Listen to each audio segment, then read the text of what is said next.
விடுங்க நீ. ஒரு அடியா அடிச்சிருக்கணும். டேய் கொஞ்சம் பொறுமையாடா. தண்ணி குடிக்கிறியா? அதெல்லாம் வேணாம் நீ. ஏன் என்ன கூட்டு வந்தீங்க?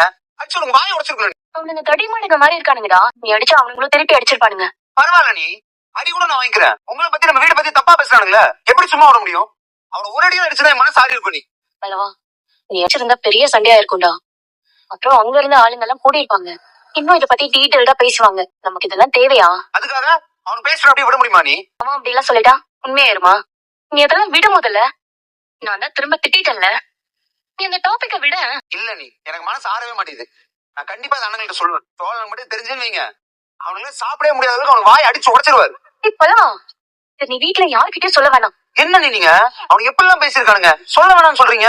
நான் கண்டிப்பா சொல்லுவேன். நீ விட்டுறா பல்லவா, சொன்னா கேளு. அனி, நான் சொல்லுவேன். நீ கண்டிப்பா சொல்லுவேன். நீ அவனுக்கு எப்படி எல்லாம் பேசிருக்கானுங்க, அதை மறைக்க சொல்றீங்களா?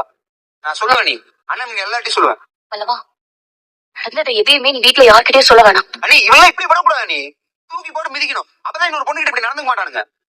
நீங்க என்ன அடி கூட இழுத்துட்டீங்க. அவன் 10 அடி அடிச்சிருந்தா நான் ஒரு அடியா திருப்பி அடிச்சிருப்பேன். நீ அவனுக்கு எப்படி சிரிச்சானுங்க பாத்தீங்களா? எனக்கு எரிச்சலா இருக்கு. நீ பல்லவா ப்ளீஸ்டா, கொஞ்சம் ரிலாக்ஸ் ஆகடா. எப்படி நீ ரிலாக்ஸ் ஆக முடியும்? அனி, உங்களுக்கு கோவமே வரலையா? எனக்கும் தலையில இருந்து கால் வரைக்கும் கோவம் வருது. ஆனா ரோட்ல இந்த மாதிரி பொறுக்கி பசங்களா கண்டதையும் பேசுவாங்க. இதுக்கெல்லாம் பதில் சொல்ல வேண்டியது நம்ம வேலையா? அதுக்கு என்ன வேணா பேசலாமா? நீ அவங்க இவங்க எப்படி என்ன சும்மா வர சொல்றீங்க? நீங்க பாரு பல்லவா, முதல்ல நீ இது எல்லாத்தையும் வீட்டுல சொல்ல மாட்டேன்னு சொல்லு. அனி, இல்ல நீ, நான் சொல்லுவேன். நீ சொல்ல மாட்டேன்னு சொல்லு பல்லவா. நான் சொல்லுவேன். நீ பல்லவா, நீ நடந்த எதையும் வீட்டுல சொல்லக்கூடாது. ஏன் நீ சொல்லக்கூடாது? சோழன் எவ்வளவு கோவப்படுவாருன்னு தெரியும்ல. இப்பதான் போலீஸ் ஸ்டேஷன் போய் லைசன்ஸ் இழந்து வேலை இல்லாம இருக்காரு. நீ இத சொன்னா கண்டிப்பா அவனை சும்மா விட மாட்டாரு. போய் அடிப்பாரு. அவங்களும் திரும்பி அடிப்பாங்க. திரும்பவும் போலீஸ் கேஸ்னு போச்சுன்னா சோழனுக்கு லைசன்ஸ் கிடைக்கிறதுல இருந்து எல்லாமே பிரச்சனைதான். எவனும் ஒருத்தர் ஏதோ உளறான்னு நாம நம்ம வாழ்க்கையை கெடுத்துக்க கூடாது பல்லவா. சோழன் நிலைமையில இருந்து யோசி.